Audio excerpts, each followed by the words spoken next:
What's going on YouTube? My name's Satch and welcome to Driver 81. In this video I'm going to show you 7 Porsche cars which I believe are going up in value, and we're starting right now.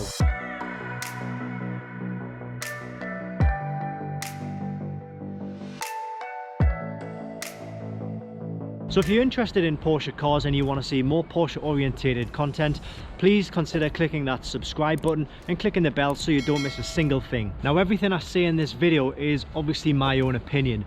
Unfortunately, I don't have a crystal ball, so I can't guarantee that the cars I'm going to show you in this video are indeed going to go up in price, but I've been following the prices now for a good number of years, so I think I might have an idea of what represents a good and sound investment when it comes to Porsche cars. And of course, there's definitely an argument to say that, well, do you ever really make money on these cars? Because yes, they may go up in value and you may sell a car for more than you actually paid for it, but when you consider, say in that, for example, 10-year period, you may well have spent a lot of money on maintenance, servicing, upkeep, tax, insurance, repairs and general running of the car. So you may not actually see financial returns, but you may well sell it for more than you actually paid for it.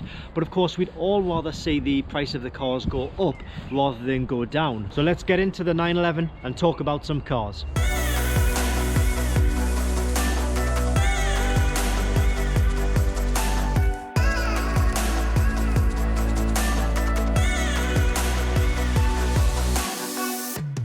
So I'm really interested to hear from you guys and what you think will happen to the value of your car.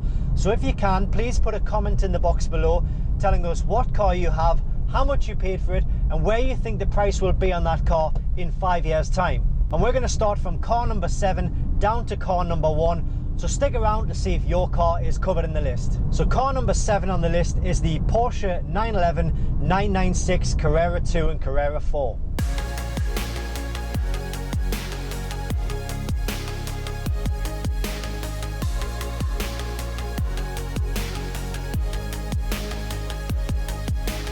This was introduced in 1998 and it was indeed the very first Porsche water-cooled production car, much to the annoyance of the purists who had previously enjoyed air-cooled versions of the 911. But I think that Porsche really had to make this change because they needed to make sure they were keeping up with the rest of the competition, and they probably couldn't do that with the air-cooled engines.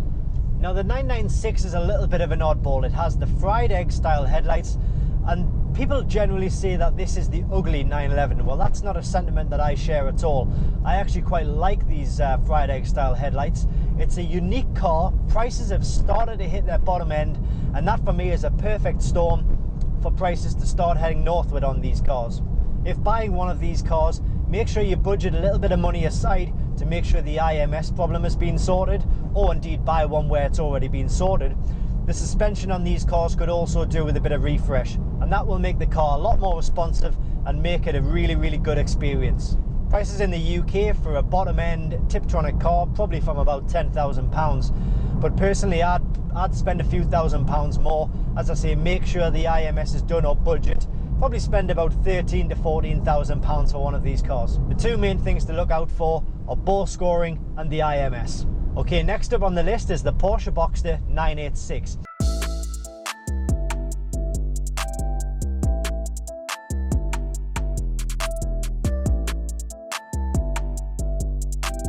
It was introduced in 1997 and came with 3 possible engines, the 2.5, the 2.7 and the 3.2S. Now these cars shared their front headlights with the 996, so it had the fried egg style headlights, but it was generally deemed more acceptable on this particular car because it wasn't a 911 and it was a brand new car. Now my thought process behind this car is that it's the first generation of a brand new car. It will always go down as the birth of the Boxster, and people are all over stuff like this like a tramp on chips. Now prices will start from about £3,000 for a rough around the edges 2.5 Tiptronic high miler.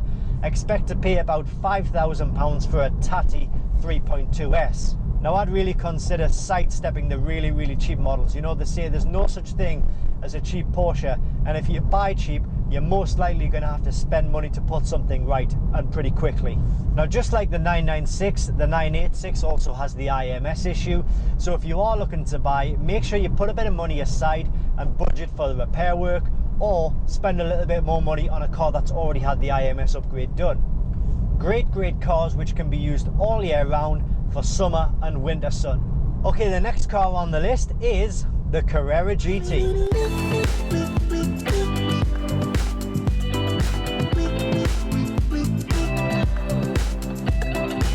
Now I know what you're thinking. Why is a car which costs 650 to 700,000 pounds on a list of cars that are going up in value?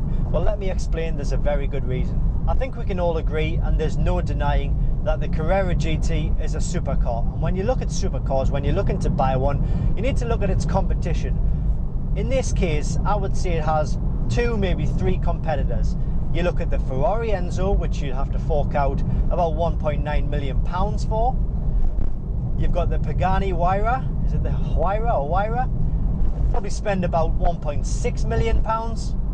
So when you look at the Carrera GT next to those 2 cars, you have to think, well, maybe 650 to 700,000 pound. It is actually quite a bit of a bargain. Now, they only made limited numbers of these cars. I think they only sold about something like 1,270 cars, and that is enough to grab the attention of most high-end car collectors. Next up is the Porsche 911 996 Turbo.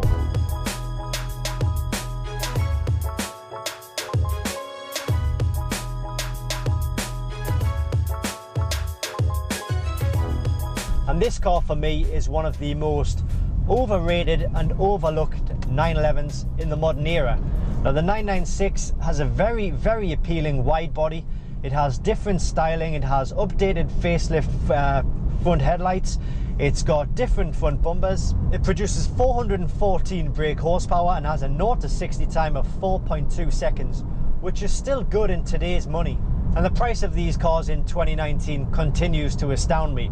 You can pick up a 996 Turbo from £29,000. Again, though, I'd recommend paying a little bit more, maybe £34,000 for a car which has been loved that little bit more and probably has less miles on the clock. Just be aware of the potential pitfalls though. These cars are prone to electrical gremlin issues, cooling line issues, and problems with the starter motor. Not to mention the high general maintenance and service costs on this car. But what a great looking car. Car number 3 on the list is the Porsche 987 Cayman.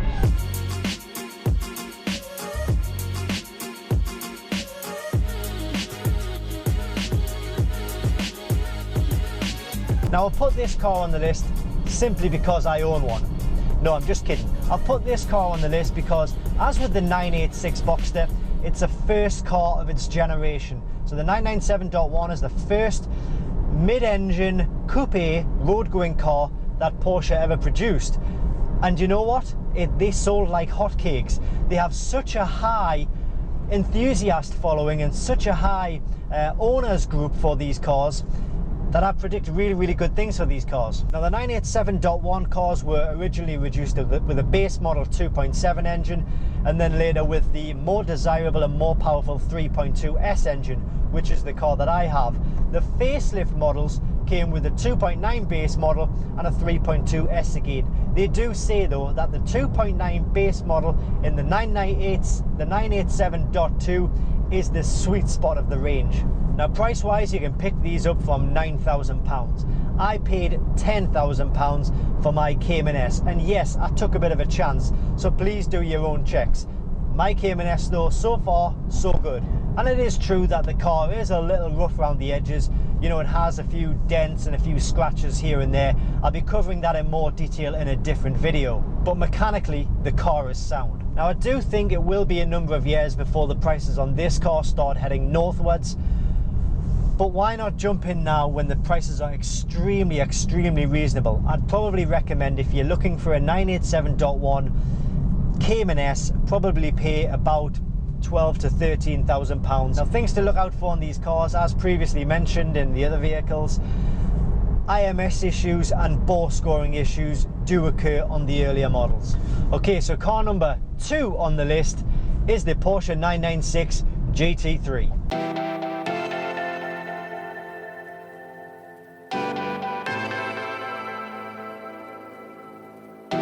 This is really starting to sound like the 996 show, isn't it? Anyway, now this was Porsche's first attempt at a GT3 car, and they absolutely nailed it.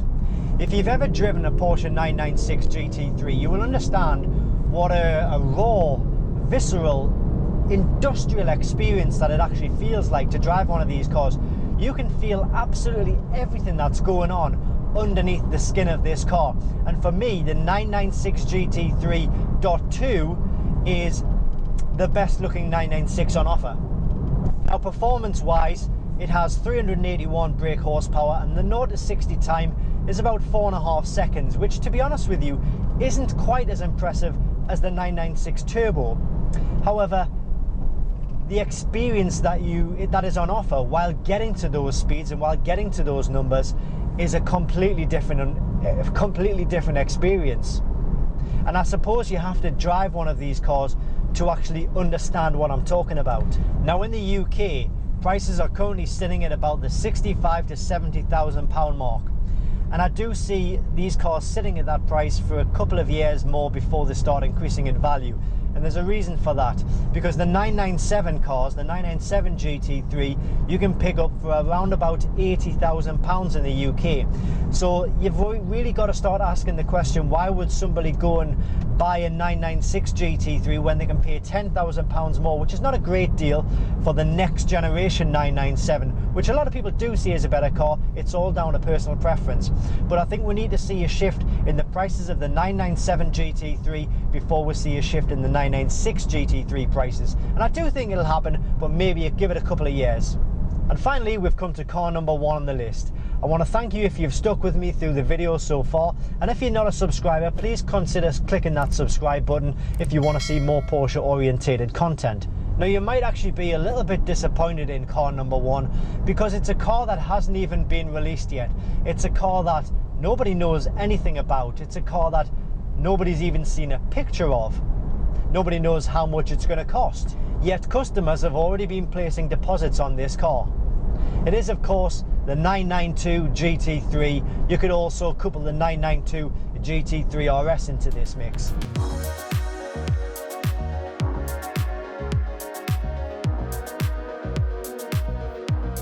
Of course, nobody really knows anything about the 992 GT3, but if the 991 is anything to go by, and I'm fairly sure it will be, then customers who are lucky enough to have been asked to buy one of these cars will no doubt be able to pick up one of these cars. Let's say the price is, I don't know, £115,000, and then walk away 2 weeks later, sell it for maybe £140,000, £150,000.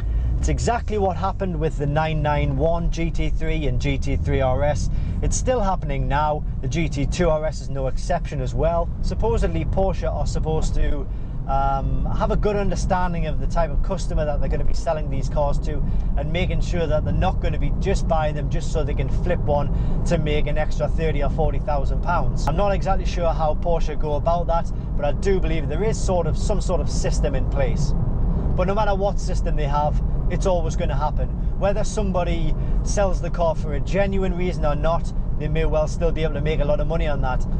It's a little bit frustrating for the people who genuinely have the money for these cars and want to own one from new, but they just can't get a slot on the list. And why should those guys who genuinely want to own one have to go and pay £30,000 or £40,000 more? Anyway, I'm rambling here. In a nutshell, anything air-cooled will keep its value. Anything with a GT or a turbo badge will go up in value. I should have really said that at the start of the video, shouldn't I? But anyway, I appreciate you sticking around. So if you've enjoyed this video, please consider giving it a thumbs up. If you're not already a subscriber and you want to see more Porsche orientated content, then please consider clicking that subscribe button and clicking the bell so you don't miss a single thing. Thank you so much for watching, and I'll see you on Thursday for the next video.